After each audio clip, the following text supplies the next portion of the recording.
Hello, I hope you're in the mood to see some minis that have been sent into the PO box with paint on them, because that's the video you've clicked on, so it's happening. First up, we have a WizKids Transformers Deep Cuts Optimus Prime, or to put it another way, a miniature non-transforming Transformer for you to paint. This was sent in by JPH, and I decided to paint him up as Shatter Glass Optimus Prime, as getting a hold of any of the actual toys of him is, it's kind of expensive currently. For those that aren't aware, Shattered Glass is basically one of those the good guys are the bad guys and the bad guys are the good guys alternative universe things. So Shattered Glass Optimus is a right bastard. Plus, he's purple, which I like.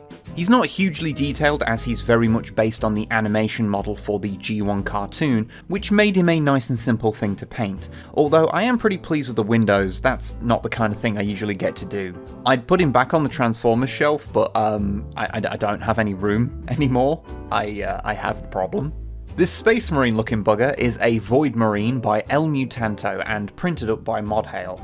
Since I was getting big Fallout power armor vibes from him, I decided to go with that kind of thing. So bare metal with dirt and grime over it, and any paintwork scratched and chipped. I think I'd quite like to try and do another one where I try and make it as haggard and rusty as possible. I just think that would work. You can have them with big marine style pauldrons on or not, and I went without on this one since he's already got a lot going on in the shoulder department.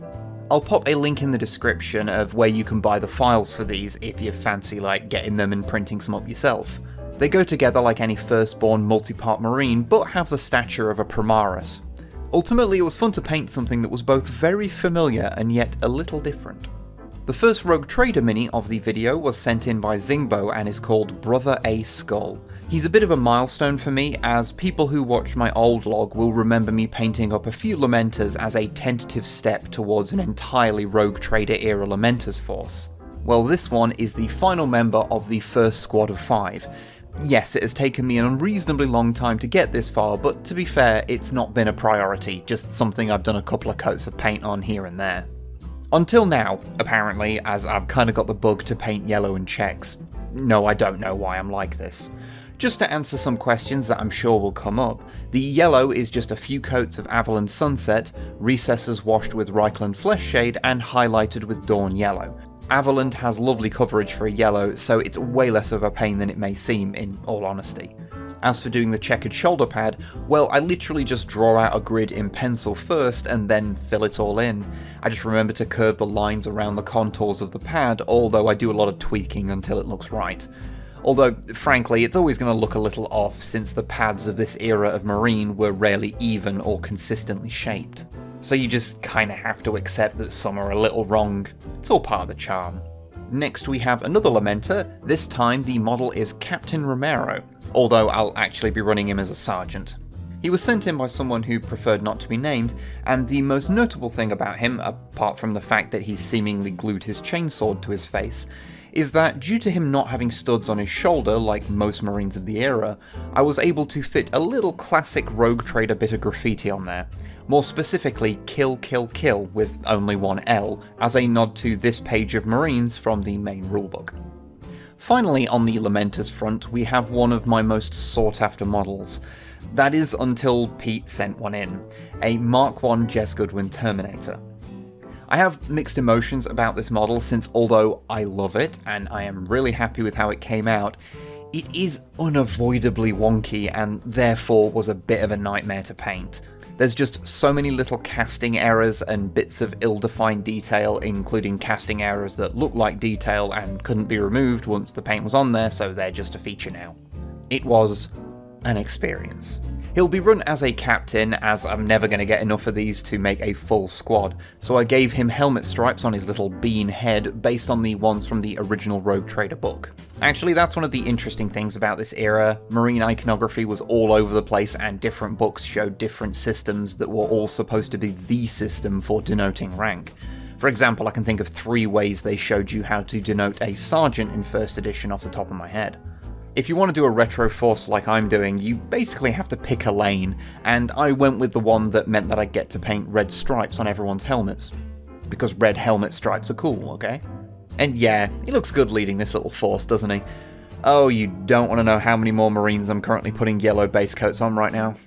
Oh, and just as a little aside, it's not something I painted, but I do want to mention that I did build the gun cannon Gunpla kit that Lynn sent in, which was genuinely a really fun little kit to build.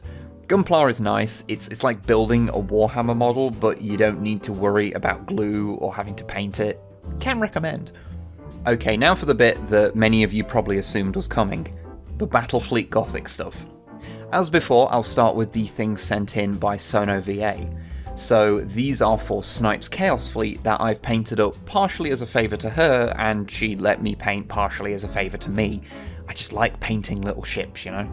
As with my fleet, I wanted to keep things nice and simple as A, I have a lot to get through, and B, I don't think the difference between a quickly dry-brushed ship and one that I've spent hours meticulously highlighting would be particularly noticeable at tabletop level.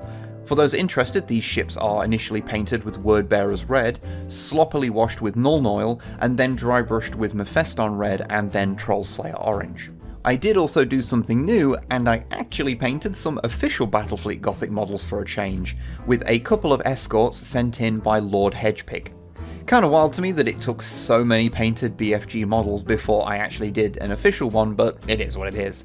Still, it feels like in some small way that painting some official GW models for BFG was something that I needed to check off the list. Back to the 3D printed stuff, there's a couple of escorts from Modhail for the Chaos Fleet 2, along with a couple of transport ships, and on the Imperial front there's 4 Cobra escorts, a Lunar class cruiser, and a big one, a Retribution class. I believe the original version of this model was made of metal, and the thought of this big a metal model balancing on a tiny flight stand is honestly terrifying. There was a little bit of a printing error on the Retribution, so I made a rough replacement bit from green stuff and then painted the area as if it had sustained damage. Sometimes you just have to lean into these things, you know? So that's another batch of your models painted. As before, a huge thank you to everyone who sent something in that I've painted here. This series literally, factually could not exist without you. In all honesty, I would have painted more, but since the last video we've had like 2 separate heat waves in the UK and I've not felt like drying out all my paints in our non-air conditioned flat. However, we're now barreling towards autumn, so hopefully things can pick up again. So until next time, bye bye.